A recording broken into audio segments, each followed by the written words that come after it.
ಎಲ್ರಿಗೂ ನಮಸ್ಕಾರ. Welcome back to Bhagya creation. ಯಾರ್ಯಾರಾಗಿ ನಮ್ಮ ಚಾನಲ್ ನೋಡ್ತಾ ಇದ್ದೀರಾ ದಯವಿಟ್ಟು ಸಬ್ಸ್ಕ್ರೈಬ್ ಮಾಡ್ಕೊಳ್ಳಿ. ನನ್ನ ವಿಡಿಯೋ ಇಷ್ಟ ಆದರೆ ಒಂದು ಲೈಕ್ ಕೊಡಿ. ನಾನಿವತ್ತು ಮಟನ್ ಸಾರು ಮಾಡ್ತಾಯಿದ್ದೀನಿ. ಅದಕ್ಕೆ ನಾನು ಈರುಳ್ಳಿ, ಬೆಳ್ಳುಳ್ಳಿ ಮತ್ತು ಶುಂಠಿ, ಸ್ವಲ್ಪ ಪುದೀನ ಮತ್ತು ಕೊತ್ತಂಬರಿ ಸೊಪ್ಪನ್ನ ನಾನು ಹುರಿದು ಇವಾಗ ರುಬ್ಬಕ್ಕೆ ಹಾಕೋತಾ ಇದ್ದೀನಿ. ಅಂದರೆ ಅದು ವಿಡಿಯೋ ಮಾಡಿದ್ದೆ, ಸ್ವಲ್ಪ ಯಾಕೋ ಡಿಲೀಟ್ ಆಗಿಬಿಟ್ಟಿದೆ. ಇಷ್ಟು ಮಾತ್ರ ಇದೆ, ಅದಕ್ಕೆ ಇದನ್ನು ಮಾಡ್ತಾಯಿದ್ದೀನಿ. ಮಾಮೂಲಿ ನಾವು ಯಾವಾಗ್ಲೂ ಈರುಳ್ಳಿ ಬೆಳ್ಳುಳ್ಳಿ ಹುರಿದಲ್ಲೇ ಮಟನ್ ಸಾಂಬಾರು ಮಾಡ್ತೀವಿ. ಅದು ಒಂಥರ ಟೇಸ್ಟ್ ಬರುತ್ತೆ. ನಾವು ಇದನ್ನು ಹುರಿದು ಮಾಡ್ತಾಯಿದ್ದೀವಿ, ಅಷ್ಟೇ ಡಿಫ್ರೆನ್ಸು. ಇದಕ್ಕೆ ಸ್ವಲ್ಪ ಅರಿಶಿನ ಪುಡಿ ಮತ್ತು ಒಂದು 2 ಪೀಸಷ್ಟು ಚಕ್ಕೆ. ನಾನಿಲ್ಲಿ ಒಂದು ಅರ್ಧ ಕೆ ಜಿದು ಮಾಡ್ತಾಯಿದ್ದೀನಿ. ಒಂದು 4 ಲವಂಗ. ಅರ್ಧ ಕೆ ಜಿ ಮಟನ್ಗೆ ನಾನು ಒಂದು 3 ಮೀಡಿಯಮ್ ಈರುಳ್ಳಿ ತೊಗೊಂಡಿದ್ದೀನಿ. 1.5 ಗೆಡ್ಡೆ ಬೆಳ್ಳುಳ್ಳಿ ತೊಗೊಂಡಿದ್ದೀನಿ. ಒಂದು 3 ಇಂಚಷ್ಟು ಶುಂಠಿ ತೊಗೊಂಡು ಸ್ವಲ್ಪ ಪುದೀನ ಮತ್ತು ಕೊತ್ತಂಬರಿ ಸೊಪ್ಪನ್ನು ಎಣ್ಣೆಲಿ ಫ್ರೈ ಮಾಡ್ಕೊಂಡಿದ್ದೀನಿ. ಇವಾಗ ಅದೆಲ್ಲ ಜಾರ್ಗೆ ಹಾಕ್ಕೊಂಡು ಫಸ್ಟಿಗೆ ನಾವು ಗ್ಯಾಸ್ ಹಚ್ಚಿ ಒಂದು ಕುಕ್ಕರ್ ಇಟ್ಟು ಸ್ವಲ್ಪ ಎಣ್ಣೆ ಹಾಕಿ ಒಂದು ಉದ್ದು ಕಟ್ ಮಾಡಿರೋ ಅಂಥ ಒಂದು ಅರ್ಧ ಈರುಳ್ಳಿ ಹಾಕಿ ಫ್ರೈ ಆದಮೇಲೆ ಸಣ್ಣ ಕಟ್ ಮಾಡಿರೋ ಅಂಥ ಟೊಮೊಟೊ, ಅಂದರೆ ನೀವು ಟೊಮೊಟೊ ಮತ್ತು ಈರುಳ್ಳಿ ಬೇಕು ಅಂದರೆ ಹಾಕ್ಕೋಬೋದು. ಬಟ್ ಈ ರೀತಿ ಮಾಡಿದ್ರೆ ಸಖತ್ತು ಚೆನ್ನಾಗಿರುತ್ತೆ. ಇವಾಗ 1 ಸ್ಪೂನಷ್ಟು ಶುಂಠಿ ಬೆಳ್ಳುಳ್ಳಿ ಪೇಸ್ಟು ನಾವು ರುಬ್ಬೋದಕ್ಕೂ ಹಾಕಿದ್ದೀವಿ. ಬಟ್ ಈ ರೀತಿ ಫ್ರೈ ಮಾಡಿ ಹಾಕಿದ್ರೆ ಮಟನ್ನು ತುಂಬಾ ಚೆನ್ನಾಗಿ ಬರುತ್ತೆ. ಇವಾಗ ಸ್ವಲ್ಪ ಇದಕ್ಕೆ ಅರಿಶಿನ ಪುಡಿನೂ ಹಾಕಿ ಸ್ವಲ್ಪ ಎಲ್ಲ ಶುಂಠಿ ಬೆಳ್ಳುಳ್ಳಿ ಪೇಸ್ಟು ಹಸಿ ವಾಸನೆ ಹೋಗಬೇಕಲ್ವ, ಹಾಗೆ ಸ್ವಲ್ಪ ಫ್ರೈ ಮಾಡ್ಕೊಳ್ಳೋಣ. ಮತ್ತು ಇದ್ರ ಜೊತೇಲಿ ಸ್ವಲ್ಪ ಪುದೀನ ಹಾಕ್ಕೊಳ್ಳೋಣ ಮತ್ತು ಕೊತ್ತಂಬರಿ ಸೊಪ್ಪು ಅಷ್ಟೇ ಸಣ್ಣ ಕಟ್ ಮಾಡಿರೋದನ್ನ ಹಾಕ್ಕೊಂಡು ಇದನ್ನು ಫ್ರೈ ಮಾಡ್ಕೊಳ್ಳೋಣ. ಅಂದರೆ ಇದು ಫ್ಲೇವರು ತುಂಬಾ ಚೆನ್ನಾಗಿರುತ್ತೆ ಮಟನ್ಗೆ. ಮಟನ್ ಇದರಲ್ಲಿ ಬೇಯಬೇಕು ಸ್ವಲ್ಪ. ನೋಡಿ, ಇವಾಗ ಅರ್ಧ ಕೆ ಜಿ ಮಟನ್ನ ನಾನು ವಾಶ್ ಮಾಡಿ ಇಟ್ಕೊಂಡಿದ್ದೆ. ನೀವು ಜಾಸ್ತಿ ಬೇಕಾದ್ರೂ ಮಾಡ್ಕೋಬೋದು. ಚೆನ್ನಾಗಿ ಬಲ್ತಿರೋ ಮಟನ್ ತೊಗೊಂಡಿದ್ದೀನಿ ನಾನು. ಇದು ಸ್ವಲ್ಪ ಲೇಟ್ ಆಗುತ್ತೆ ಬೇಯೋದು. ಈಗ ನೋಡಿ, ಮಟನ್ ಆದಮೇಲೆ ನಾನು ತಕ್ಷಣಕ್ಕೇ ಉಪ್ಪನ್ನು ಹಾಕ್ಕೋತಾ ಇದ್ದೀನಿ. ಮಟನ್ಗೆ ಚೆನ್ನಾಗಿ ಉಪ್ಪೆಲ್ಲ ಹತ್ಬೇಕಲ್ವ, ಹಾಗಾಗಿ. ಮತ್ತು ಶುಂಠಿ ಬೆಳ್ಳುಳ್ಳಿ ಪೇಸ್ಟ್ ಇದೆಯಲ್ಲ, ಇದರಲ್ಲಿ ಚೆನ್ನಾಗಿ ಮಟನ್ನು ಒಂದು ಸ್ವಲ್ಪ ಚೆನ್ನಾಗಿ ಬೇಯಬೇಕು. ಅಂದರೆ ಅದ್ರ ನೀರಿನಂಶ ಎಲ್ಲ ಇರುತ್ತಲ್ಲ, ಅದೆಲ್ಲ ಬಿಟ್ಕೊಂಡು ಕುದೀತಾ ಇರಬೇಕು. ಅಲ್ಲಿವರೆಗೂ ನಾವು ಫ್ರೈ ಮಾಡ್ಕೋಬೇಕು. ನಾವು ಆವಾಗಲೇ ಜಾರ್ಗೆ ಈರುಳ್ಳಿ ಬೆಳ್ಳುಳ್ಳಿ ಎಲ್ಲ ಹುರಿದಿದ್ದು ಹಾಕಿದ್ವಲ್ಲ, ಅದನ್ನು ಪೇಸ್ಟ್ ಮಾಡಿ ಎತ್ತಿಟ್ಕೊಂಡಿದ್ದೀನಿ ನೋಡಿ. ಅದನ್ನು ಇವಾಗ ನಾವು ಈ ಮಟನ್ ಒಳಗಡೆ ಹಾಕ್ಕೋಬೇಕು.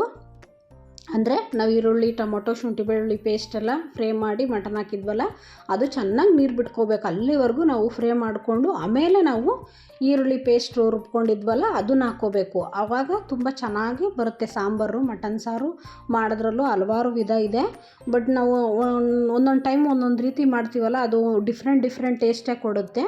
ಇವಾಗ ನೋಡಿ, ಸ್ವಲ್ಪ ಜಾರಲ್ಲಿ ಮಸಾಲೆ ಇತ್ತಲ್ಲ ಅದನ್ನು ಸೇರಿಸ್ಬಿಟ್ಟು ನಾನು ಹಾಕ್ಕೊಂಡಿದ್ದೀನಿ. ನೀರು ಜಾಸ್ತಿ ಹಾಕ್ಕೊಂಡಿಲ್ಲ.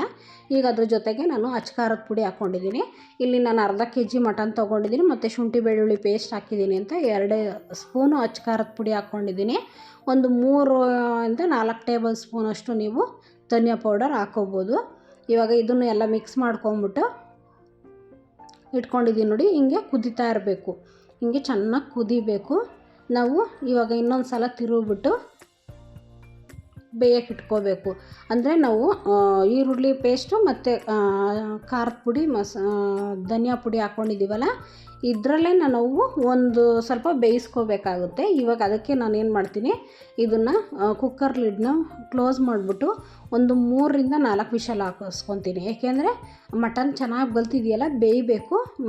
ಅದಕ್ಕೋಸ್ಕರ ನಾನು ಚೆನ್ನಾಗಿ ಬೇಯಲಿ ಅಂತ ಒಂದು 3 ವಿಷಲ್ ಹೊಡೆಸ್ಕೊಳ್ಳೋಣ, 3-4 ಅಂತ ಬೇಯಕ್ಕೆ ಇಟ್ಕೊಂಡು. ಈಗ ನಾನು ಆವಾಗಲೇ ಈರುಳ್ಳಿ ಪೇಸ್ಟ್ ಮಾಡಿದ್ದು ಜಾರಿತ್ತಲ್ಲ, ಅದಕ್ಕೇ ಸ್ವಲ್ಪ ತೆಂಗಿನಕಾಯಿ ಮತ್ತು ಗಸಗಸೆ ಹಾಕಿದಷ್ಟು ತುಂಬಾ ಟೇಸ್ಟ್ ಬರುತ್ತೆ ಸಾರು, ಗಟ್ಟಿನೂ ಬರುತ್ತೆ.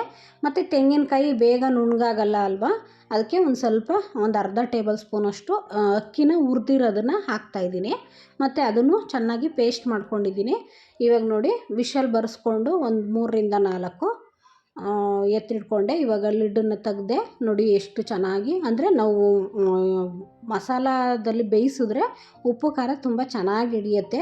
ತೆಂಗಿನಕಾಯಿ ಹಾಕ್ಬಿಟ್ರೆ ಅದು ಉಪ್ಪು ಖಾರ ಅಷ್ಟೊಂದು ಹಿಡಿಯಲ್ಲ ಅಂತ. ನೋಡಿ ಬೆಂದಿದೆ ಆಲ್ಮೋಸ್ಟು, ಇನ್ನೊಂದು ಸ್ವಲ್ಪ ಬೇಯಬೇಕು. ಇವಾಗ ನಾವು ರುಬ್ಬಿರೋ ಅಂಥ ಕಾಯಿನ ಹಾಲನ್ನ ಹಾಕ್ಬಿಟ್ಟು ಸ್ವಲ್ಪ ಜಾರಲ್ಲೂ ಮಸಾಲ ಇರುತ್ತಲ್ಲ ಅದನ್ನು ಸೇರಿಸಿ ಹಾಕ್ಕೊಂಡು ಮಿಕ್ಸ್ ಮಾಡ್ಕೊಳ್ಳೋಣ.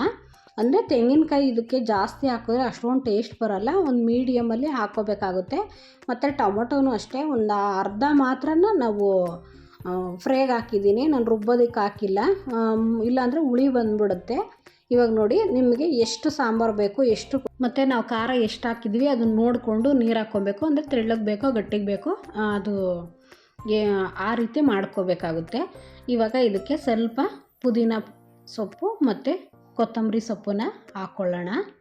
ಮತ್ತು ಇದರಲ್ಲಿ ಕೊಬ್ಬು ಕೊಟ್ಟಿರ್ತಾರಲ್ವ, ಅದು ಹಾಕ್ಬಿಟ್ರೆ ಮುಂಚೆನೇ ಇದಾಗುತ್ತೆ ಅಂತೇಳಿ ನಾನು ಹಾಗೆ ಎತ್ತಿಟ್ಟಿದ್ದೆ ಒಂದು 3 ಪೀಸಷ್ಟು. ಅದನ್ನು ಇವಾಗ ಮೇಲ್ಗಡೆ ಹಾಕ್ಬಿಟ್ಟು ಚೆನ್ನಾಗಿ ಮಿಕ್ಸ್ ಮಾಡಿಬಿಟ್ಟು, ಅಂದರೆ ಕೊಬ್ಬಿನಂಶನೂ ಜಾಸ್ತಿ ತಿನ್ನಬಾರ್ದು, ನಾನು ಜಾಸ್ತಿ ಹಾಕಲ್ಲ, ಸ್ವಲ್ಪ ಇದ್ದರೆ ಸಾಂಬಾರು ಟೇಸ್ಟ್ ಬರುತ್ತೆ ಅಂತ ಸ್ವಲ್ಪ ಇದ್ದಿದ್ದನ್ನು ಮಾತ್ರ ಹಾಕಿದ್ದೀನಿ. ಇವಾಗ ಲಿಡ್ಡನ್ನ ಕ್ಲೋಸ್ ಮಾಡ್ತಾಯಿದ್ದೀನಿ.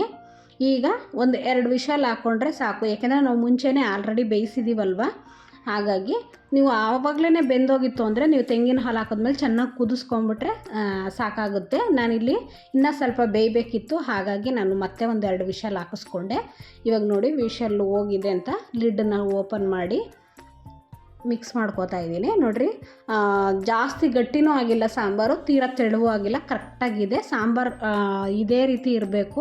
ಒಂದು ಅರ್ಧ kg ಎಷ್ಟು ಮಟನ್ ತೊಗೊಂಡಿರ್ತೀವೋ ಅಷ್ಟರಲ್ಲಿ ನಾವು ಸಾಂಬಾರು ಮಾಡಿದ್ರೆ ಸಾಂಬಾರು ತುಂಬ ಟೇಸ್ಟಿಯಾಗಿ ಇರುತ್ತೆ. ತುಂಬ ಕಡಿಮೆ ಮಟನ್ ತೊಗೊಂಡು ತುಂಬ ಜಾಸ್ತಿ ಸಾಂಬಾರು ಮಾಡಿದ್ರೆ ಒಂದು ಸ್ವಲ್ಪನೂ ಚೆನ್ನಾಗಿರಲ್ಲ.